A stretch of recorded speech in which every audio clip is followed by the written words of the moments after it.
let's explore some of those complex needs that we face in Frederick County. And let's talk a little bit about the impact of poverty. You can see the increase in the percent of students living in poverty over the last decade. 26% of our students come to school every day from families that are struggling to survive. That's 10,000 students. We could have them fill Keys Stadium 2 times. The needs of these students go far beyond academics. Another complex problem, the changing face of special education. We're seeing increasing numbers of autistic students, students with emotional disabilities. Teachers are having to deliver more than just academic skills.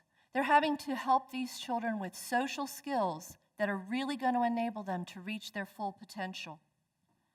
We have seen an incredible increase also in the number of students with 504 plans, a plan that lays out very specific supports that a child needs to succeed. I'm proud to say that we have made great strides in improving the performance for our special education students and our students with special needs, but the stakes are getting so much higher. A few weeks ago, I was at Thurmont Middle School, and I sat next to a 7th grade special education student as she worked on a mathematics problem on the computer. And the problem she was working on was designed to look like the new assessments that are coming that are going to test our students in the curriculum that's aligned with our new standards. This was a fraction problem that involved 3 concepts and about 3 steps. It had to do with going to the refrigerator and finding a plate of lasagna that only had 7/8 left, and somebody wanted to have half of it, and then you had to have a picture that showed how much was left. And she was sitting there and she was struggling. She understood whole, she understood fractions, she even understood the need to have common denominators. But she needed a person sitting next to her, talking to her, reminding her, and helping her break that problem down.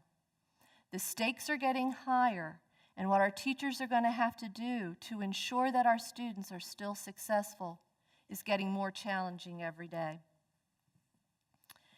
And when we try to support our students who have the impact of poverty, who have behavioral issues, who are coming to us with emotional issues, that takes supports that go far beyond the classroom.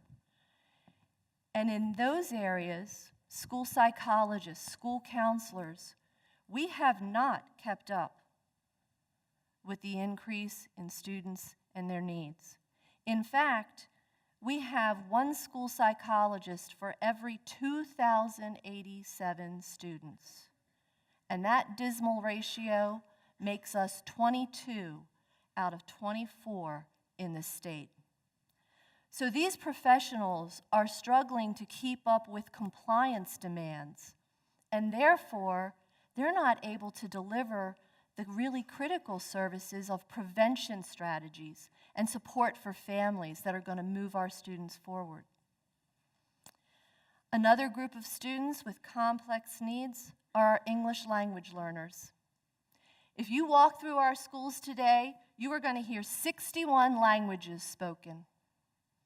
If you walked through our schools 5 years ago, you would have heard 38 different languages spoken. This demonstrates the expanding diversity that we see in our schools and in our community. In the last decade, our growing English language learner population could fill 50 elementary school classrooms. That's 1,400 students, and 300 of those students come to us having had no prior school experience. So working with our English language learners really requires some special strategies and resources. And I was talking to our English language learner specialist at Yellow Springs Elementary School just last week, and she was telling me about a fourth grader that she was helping. He was getting ready for a test on the American Revolution, and quite honestly, he thought that was incredibly boring. And he was struggling with some of the vocabulary and the concepts that had to do with the American Revolution. So she used a YouTube video. And this little fella suddenly became very engaged and excited, and he wanted to know more. And a vocabulary word that had been difficult, when he could see it in action and see it act out, suddenly had meaning, and it resonated with him. And as I listened to that teacher, I was thinking, wow, she's getting so excited about a YouTube video. If I could give her and her student an electronic textbook, and that little fellow could click on a word and have it instantly translated so he would understand, or he could watch a picture suddenly appear to help illustrate a concept, and that YouTube video could have been embedded in the page of that textbook. Can you imagine how that would empower that teacher and that student? That's where we need to go. I can tell you that as a school system, we do not have a shortage of growing needs. There's a long list of unfunded state and federal mandates. We've had to do a complete curriculum overhaul. We have new assessments coming to us online. We have a new teacher evaluation system. We have to look at implementing a new age for students who wish to drop out of school. We have new requirements for reporting bullying incidents.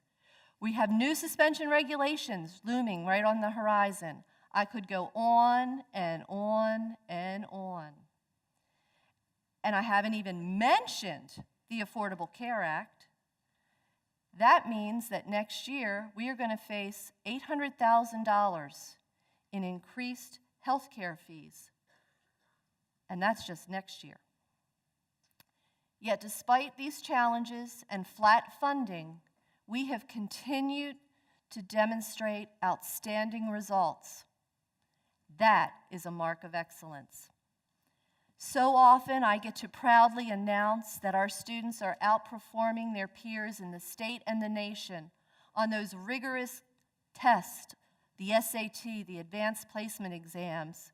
We happily told you that all 10 of our high schools were on the Washington Post Challenge Index list of high performers. And you know, I don't think I even really fully realized how incredible of an accomplishment that is until we talked to Jay Matthews, a veteran education reporter for the Washington Post, and he told us that you see schools in the Washington area having the most success in getting on the Challenge Index. Well, that was really no surprise.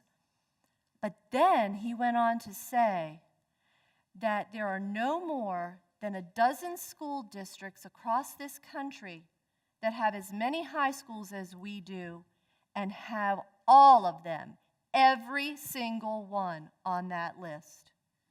You should be applauding now.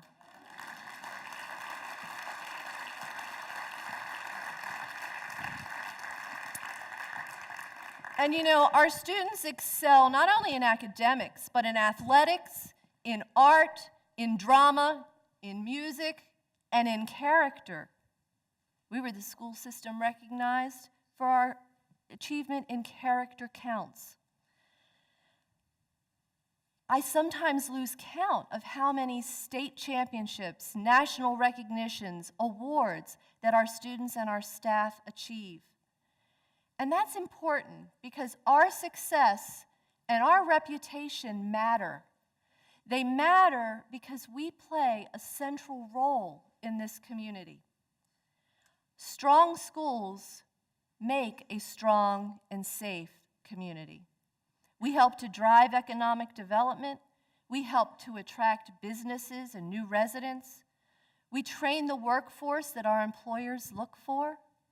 So often, our business community leaders will say to me when they're trying to get a new employer or a new employee to come to this area, the first question they're asked is, well, do the schools there measure up? we not only measure up, we set the bar really high. And we consistently have delivered top results in the state for the performance of our students, while we have consistently received spending at the bottom in the state. We rank 14 out of 24 in our student-teacher ratio. We continue to rank 24th, which is dead last, in our central support to schools. In 2009, we ranked 16th in the amount we spent per pupil in the state. By 2011, we had dropped to 20th. Where is 2014 going to take us? We've had 6 years at maintenance of effort funding. That means we get the same level of funding per pupil every year, regardless of any inflationary factors. And I ask you, would an athlete be satisfied to maintain the same performance for 6 years straight? Would her coaches be satisfied with that? For Frederick County Public Schools, the reality of maintenance of effort funding is that we really aren't able to maintain. We actually have to cut in order to meet our budget. So we have worked really hard to eke out savings and efficiencies wherever we can find them, because we want to protect the classroom at all cost. We want to protect that promise of public education. Since 2009, we have eliminated 124 positions, most of them coming from our central office. We have reorganized our central office as a way to maximize efficiencies and still try to deliver quality service to our schools. We have found synergies and savings from consolidating warehouse services with our county government to enacting energy reduction strategies that enable us to stretch every dollar. But I've got to be honest with you, we have stretched about as far as we can if we are really going to be able to continue to address the real needs that I shared earlier.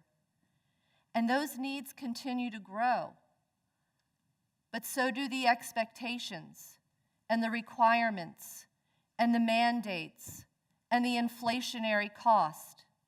And that's why maintenance of effort hurts. I know and understand how difficult the economy has been for all of us. But education has to be a priority.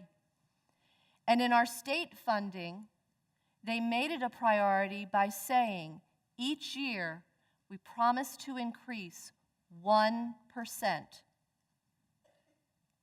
1% above MOE.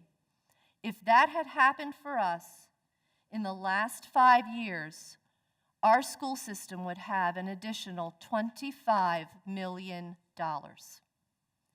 And with that $25 million, we could have put a math specialist in every one of our elementary schools to help our teachers handle this challenging curriculum, to help our students in an area that we constantly hear is an incredible need going forward.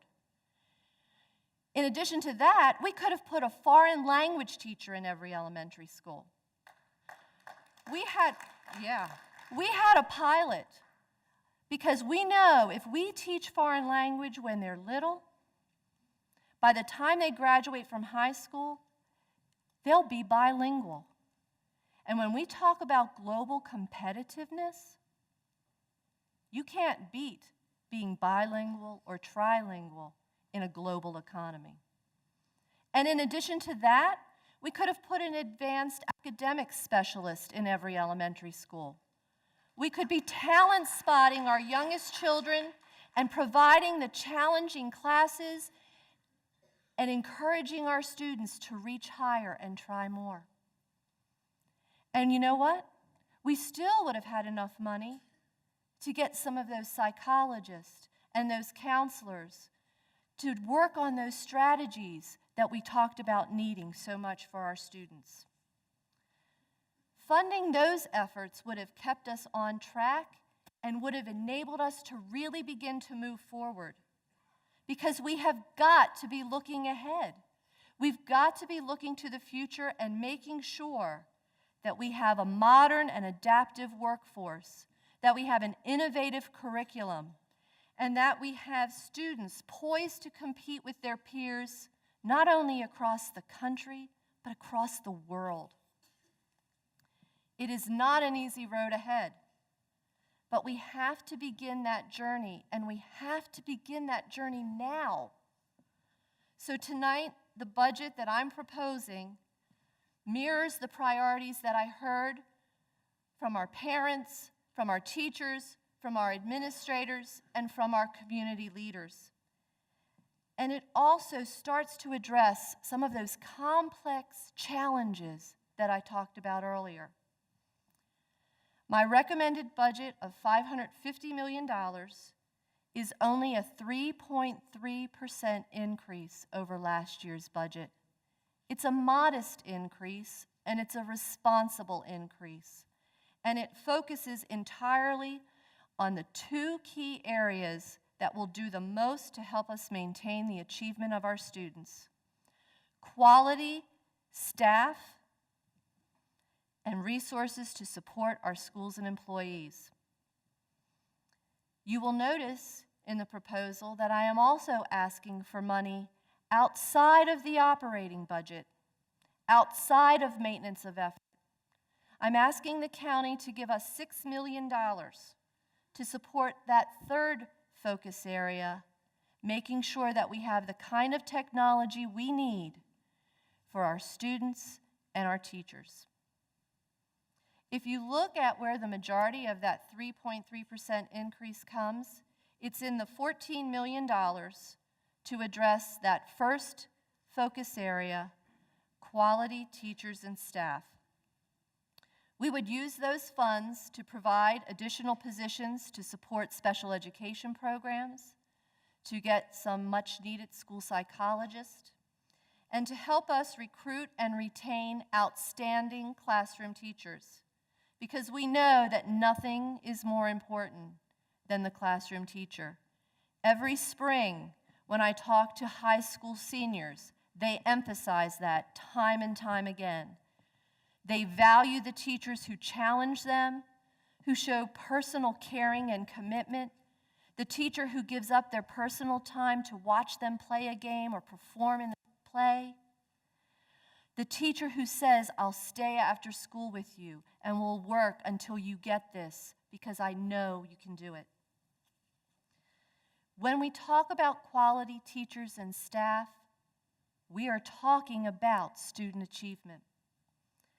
So that means we need to be able to recruit and retain the best and the brightest teachers to support our students, because we are in the midst of probably the most challenging educational mandates that I have seen in 30 years in education. The faint-hearted can't do this job. I'm proud of the fact that Frederick County has still been able to get excellent teachers in our classroom. But I'm also concerned because some of those top recruits that we go after say no thank you. Some of the teachers who have been with us and done great things for several years are starting to say goodbye, because our salaries aren't competitive and they have to be. We have got to do better.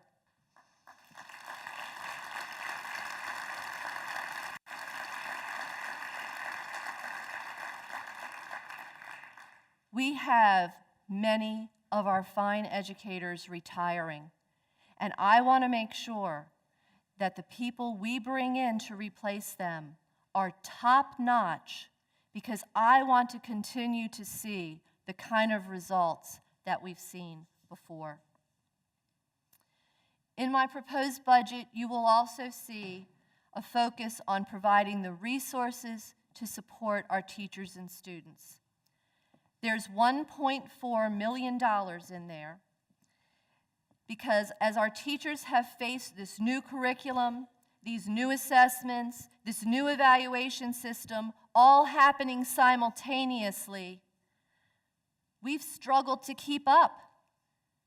We need to keep up with the kinds of resources and quality professional development they need to handle this change. I look at this $1.4 million as a down payment on a much more significant investment that we ought to be making to make sure that our teachers and students have the most updated quality instructional materials they need every day.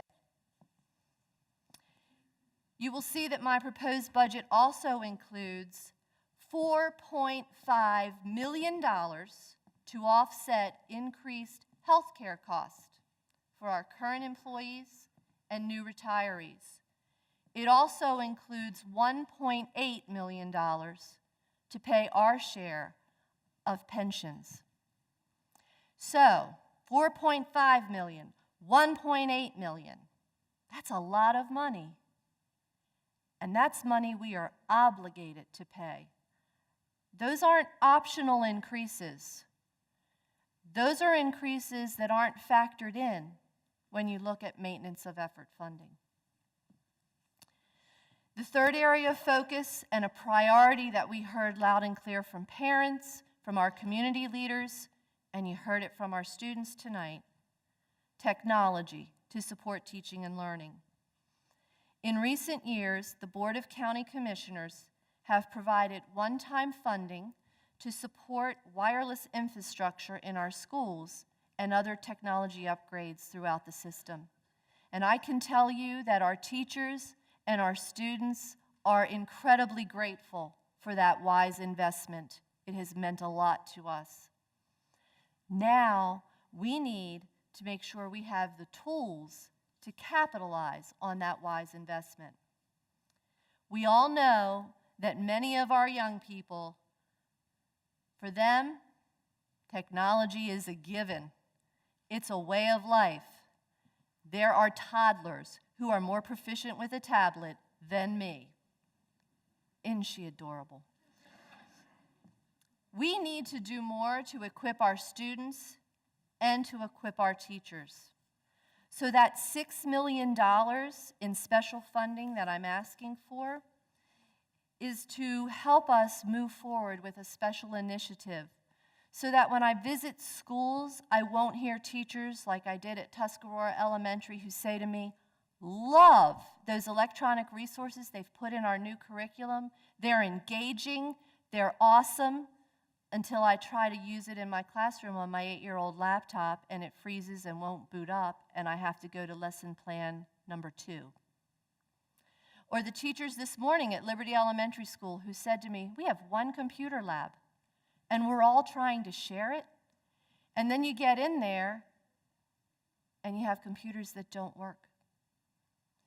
And I can't put every child on a computer. So this one additional request outside of maintenance of effort is critical. It's critical for us to begin a multi-year plan to make sure that we get our technology tools up to date. So that's my proposed budget. It focuses on the 3 key things that I heard from you. Does it do everything that you told me we needed to do? Does it make up for years of maintenance of effort funding? No. But it starts to position us and get us ready to move forward for a day when more meaningful investment in education happens. Right now, I feel like FCPS is that champion runner at the starting line. You know, we've won a lot of races, and we are poised and ready for so many more victories. But we need the fuel, the funding, in order to get going. Thank you for being here tonight to help us surge forward.